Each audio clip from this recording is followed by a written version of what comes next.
प्रभाव से उसके उत्पादकता में काफी वृद्धि हुई है। और वैज्ञानिकों के प्रयास से, सरकार की नीतियों से, बिहार सरकार की नीतियों से आज हम कई ऐसे प्रोडक्ट हमारे पास हैं जो देश बढ़ा और प्रोडक्टिविटी बढ़ी। आप सभी जानते हैं अलग हो चुकी है। साथियों, हमारे विश्वविद्यालय की स्थापना महज 14 साल पहले 5 अगस्त 2010 में हुई थी और आज हमारे पास 10 कॉलेजेस हैं, 14 रिसर्च स्टेशन हैं, 22 कृषि विज्ञान केंद्र हैं और लगभग 540 ऐसे प्रोजेक्ट, चाहे नेशनल प्रोजेक्ट हो चाहे इंटरनेशनल प्रोजेक्ट हो, उसका चल रहा है। हमारा विश्वविद्यालय अभी भी आज भी किशोरावस्था में ही है। हम इस 14 साल के दरमियान भी हमारे वैज्ञानिकों ने अहम प्रयास किए और उनके प्रयास से आज हमारे पास 34 वेराइटीज, 77 टेक्नोलॉजीज और पिछले वर्ष ही पहली बार हमारे विश्वविद्यालय में 60 पेटेंट प्राप्त हुए और अभी जस्ट 2 दिन पहले महोदय जी, 2 दिन पहले ही हमने 2 पेटेंट हमारे पास और आ चुके हैं। इस तरह से पेटेंट की संख्या हमारे पास अब 9 हो चुकी है। साथियों, बिहार सरकार कृषि और कृषि उत्थान के लिए बहुत ही सराहनीय काम कर रही है। हमारे पास फूड सरप्लस है। ये सब हमारे वैज्ञानिकों का प्रयास ही है कि हम सेल्फ सफिशिएंट से फूड सरप्लस बने और कई देशों को अपना अनाज बाहर भेज रहे हैं। में कृषि के रोड मैप को तैयार करने में दिशा निर्देश प्रदान करेगा। धन्यवाद महोदय।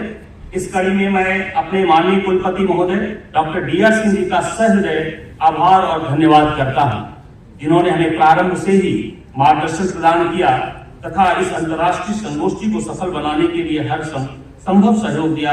महोदय, हृदय से मैं आपके अथक प्रयासों और कुशल नेतृत्व प्रदान करने के लिए आभार व्यक्त करता हूँ। भारत के विकासशील से विकसित देश बनने की यात्रा में शोध एवं नवाचार का मार्गदर्शन मिल जाए तो इसको एक नई गति मिल सकती है और इस गति को हमें आज डॉक्टर टी.वी. वारा प्रसाद जी प्रदान कर रहे हैं, जो कि feed and future innovation lab Kansas state university USA के निदेशक। महोदय, आपका भी तहे दिल से बहुत बहुत शुक्रिया और धन्यवाद। मंचासीन प्रोफेसर श्री राजनारायण यादव जी का भी मैं आभार व्यक्त करता हूँ और आशा करता हूँ कि अगले जो संगोष्ठी के विभिन्न तकनीकी सत्र होंगे उसमें आप अपने प्रस्तुति से कृषि को लाभदायक बनाने में गणित के योगदान से हमें परिचित कराएंगे। सभागार के अग्रिम पंक्ति में उपस्थित सभी कुलपति महोदय, विशिष्ट अतिथिगण के प्रति मैं कृतज्ञता व्यक्त करते हुए धन्यवाद ज्ञापित करता हूँ। साथ ही मैं हमारे मान्यवर अतिथियों, गणमान्य व्यक्तियों और सभी प्रतिभागियों को धन्यवाद करता हूँ जो आज हमारे इस अंतर्राष्ट्रीय संगोष्ठी में शामिल हुए हैं।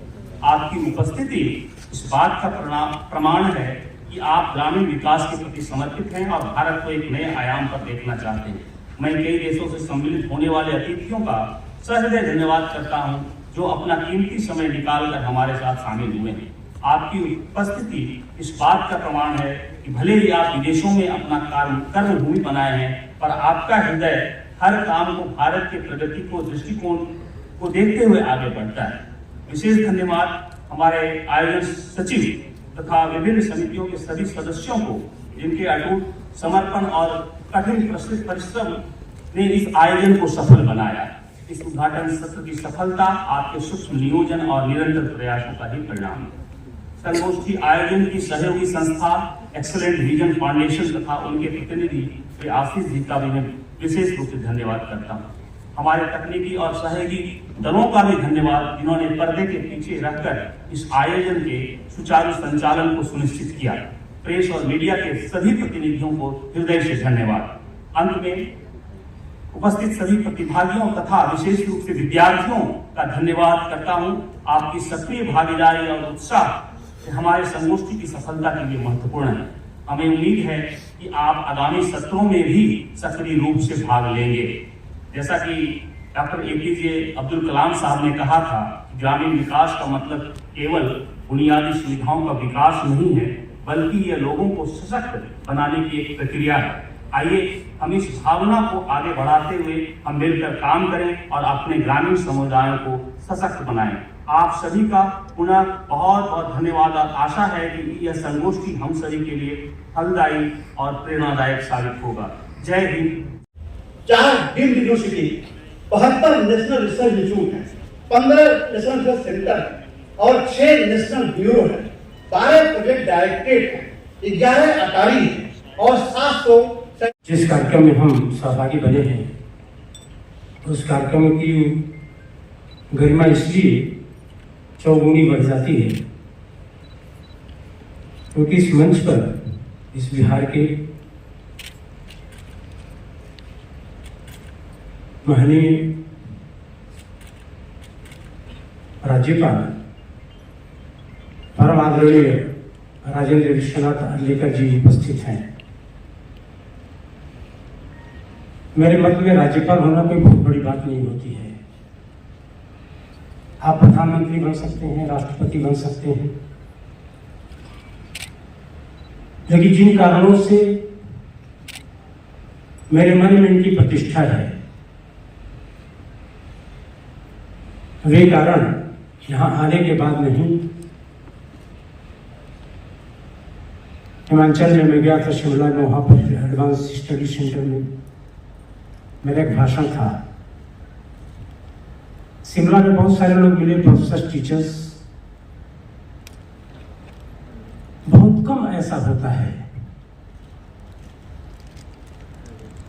कि राज्यपाल लोगों की समवेश सुरों में कोई प्रशंसा करे। मैं उस समय एक सुखद आश्चर्य था कि राजनीति के क्षेत्र में जहां 3 चीजों का बहुत ही अभाव है, एक तो निष्ठा, धैर्य और समर्पण। आज के इस विशेष कार्यक्रम में आप सबका बहुत बहुत स्वागत है। बिहार का राज्यपाल होने के नाते ऐसे कार्यक्रमों में मैं जाता हूँ और सामने बैठने वाले आप जैसे महानुभाव होते हैं, सबका स्वागत करना मेरा कर्तव्य बनता है, ऐसा मैं मानता हूँ। इसलिए अभी यहाँ बैठे हुए मंच पर या यहाँ सभागार में का मैं स्वागत करता हूँ। बहुत ही एक अच्छा कार्यक्रम आज यहाँ संपन्न हो रहा है। ऐसे कार्यक्रम आज और कल होने वाला है। 2 दिवसीय यह संगोष्ठी है और इस 2 दिवसीय कार्यक्रम में आप जैसे महानुभाव, विचारक, शास्त्रज्ञ, वैज्ञानिक इसमें सहभागी हो रहे हैं। मुझे लगता है इसी में इसकी फलश्रुति आ रही है। इसी से पता चलता है कि इसका निचोड़ क्या आएगा।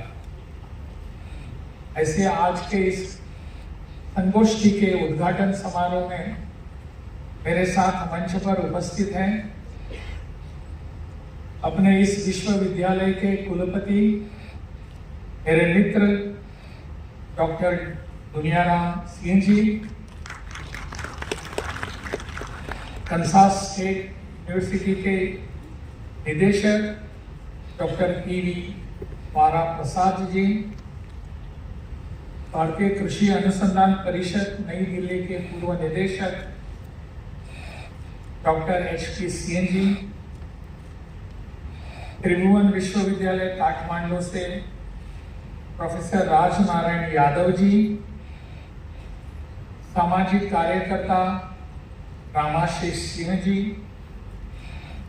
कृषि महाविद्यालय के डीन डॉक्टर A.K. साहा जी, देश विदेश से आए हुए सभी गणमान्य शिक्षाविद, वैज्ञानिक, विश्वविद्यालय के संकायों के अध्यक्ष, सदस्यगण, विश्वविद्यालय के अन्य संकायों के पदाधिकारीगण, कर्मचारीगण, कार्यक्रम में इस उपस्थित सभी महानुभाव, बहनों और भाइयों,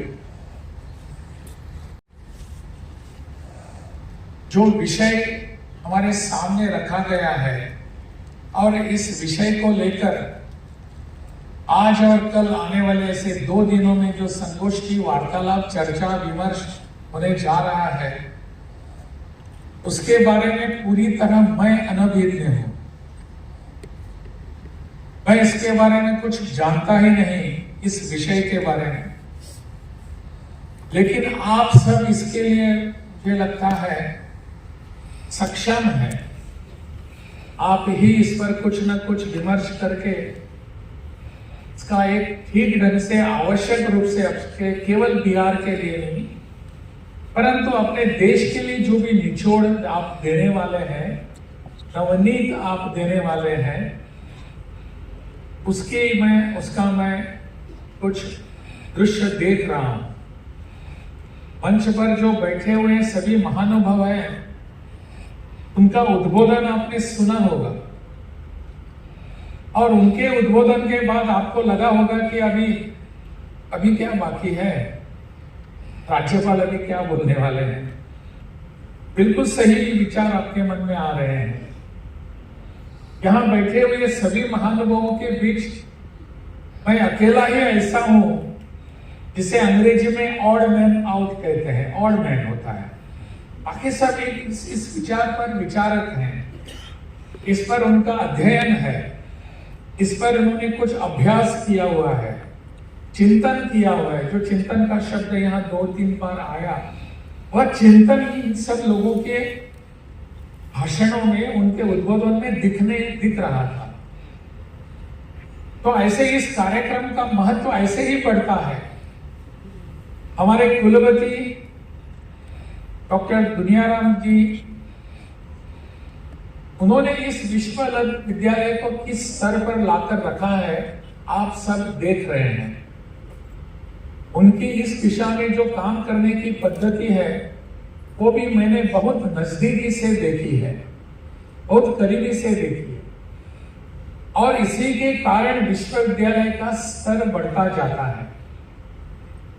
मेरा हमेशा मानना है कि विश्वविद्यालय जो होता है वह विश्वविद्यालय वह कॉलेज नहीं बनना चाहिए, महाविद्यालय नहीं बनना।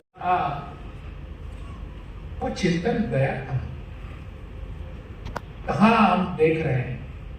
हम सभी वहां देख रहे हैं जो केमिकल फर्टिलाइजर्स हमको यहां लाकर दे रहे हैं। यूरिया है, फास्फोरस है और क्या चाहे, नाइट्रोजन का, बस सब कुछ लेकर करिए और अपना उत्पाद जो दिन ब दिन बढ़ रहा था उसको नीचे करते रहिए।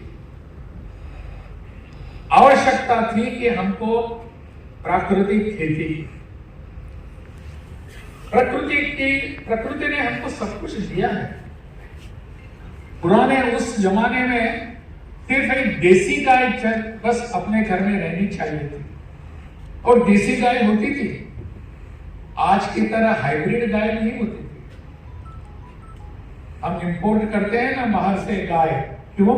बहुत बड़ी मात्रा में दूध देती है, लेकिन वो दूध हमारे शरीर के भीतर जाकर हमको पचता नहीं है। देसी गाय का दूध हम जब लेते हैं तब ये हमारे शरीर का भरण पोषण होता है।